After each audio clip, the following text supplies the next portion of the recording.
Hello everyone, this week's parasha is Parashat Tisa. We're at Har Sinai, we receive the Torah, and then right afterwards we sin with one of the biggest sins in the Jewish history, the sin of the golden calf, Chet HaEgel. The question is, how? How could we have possibly gone from all the way up there, all the way back down? How do we get so low?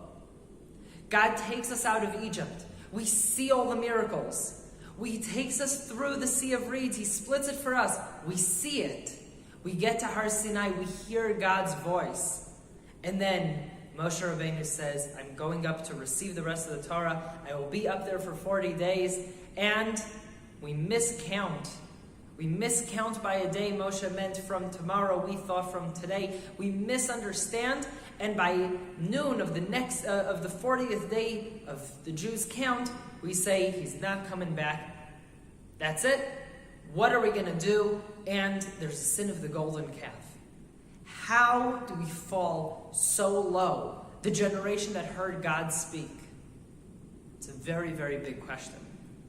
Moshe Rabbeinu goes up to fight for Am Yisrael, to fight for the Jewish people. God says, after everything I did for them, after all the love I gave, after everything, and then they go and betray me, cheat on me, there is no bigger betrayal to God than idol worshiping.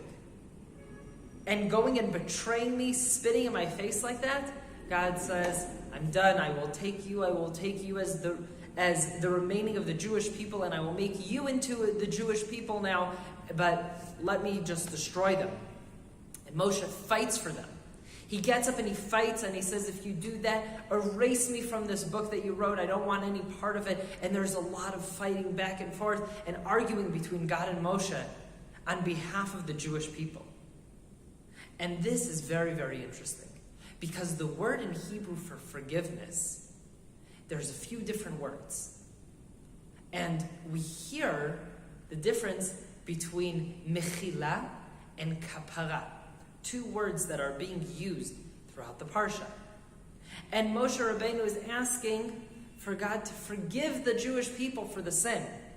Limchol is a type of forgiveness of, I'm putting it on the side. Let's move on. And kapara is, let's get to a place where it's like this never happened. And then after this discussion between Moshe and God, God says, go up onto this rock. This rock is called an Even Tzul. An Even Tzul is a very sharp rock, but it has another very unique characteristic with this rock, that if you take two of these rocks and you hit them together, it makes a spark, and you're able to start fire by just banging these two rocks together. And God tells Moshe, go up onto this rock and talk to them, and I will forgive them. And the question is, why this rock? What's the difference between mechila and kapara? These two different types of forgiveness.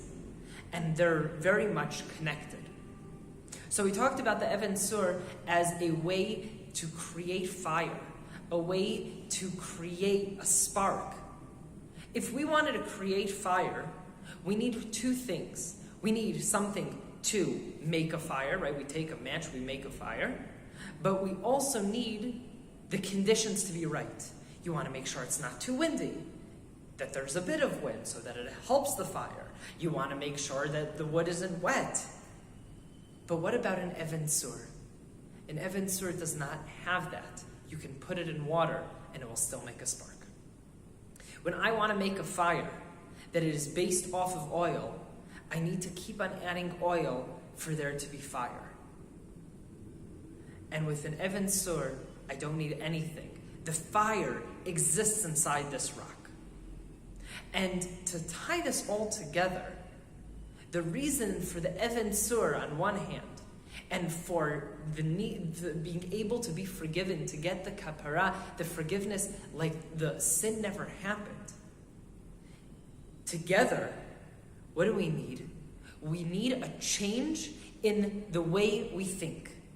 God says forgiving, being able to put aside, maybe we can do that for a people who think that they need to keep on having this type of connection.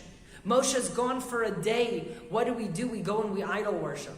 Why? Not because we wanted to idol worship, but because we need a way to communicate with God. And we did not know where else to turn. The people have left Egypt, a mentality of slavery, never being able to think for yourself. You don't have that communication by yourself. You don't have a place of knowing how to worship God by yourself. Then Moshe's there as an intermediate for a very long time, and Moshe's gone and he says, I'll be back in 40 days. And in our count, it's 41 days, and we freak out. And we say, okay, how do we talk to God? Let's revert back to what we know from Egypt and how we communicate. And God says, that is a type of fire in your relationship with me, that you think that if you don't have an intermediate for a second, it's all gone. Says, maybe for people like that, I can forgive by putting it aside, and maybe we can move on. But that's a very big maybe. If you want me really to forgive you on this betrayal, on this cheating on me, what do I need you to do? I need you to change the whole way you think. Stop thinking like a piece of wood that needs the fire, it needs to be dry, it needs the right conditions to survive. Start thinking like the Even Tzu, like the rock that if you take it and you put it in water and it's the wrong conditions and everything, and you hit it against another rock, a spark comes out. It says you need to understand your connection with God, your relationship with God is not dependent on your surroundings. It's not dependent on, am I in Israel, am I outside of Israel? It's not depending on, is this the right time in the year, or the right time in my life, or the right time in my relationship? It is constant. There's a spark in every Jew. We are an Even Tzu. We are that rock, that rugged rock, the one that nothing will move it, nothing will change it, nothing will break it. And we take it and we can make a spark, we can make a fire. And God tells Moshe, go and stand up on this rock. And when you stand up on this rock, show Bnei Israel, show Am Yisrael, show them what it means to have fire. Let's start this relationship from the beginning. Let's start it from you understanding that the fire is inside of you all along. Shabbat Shalom.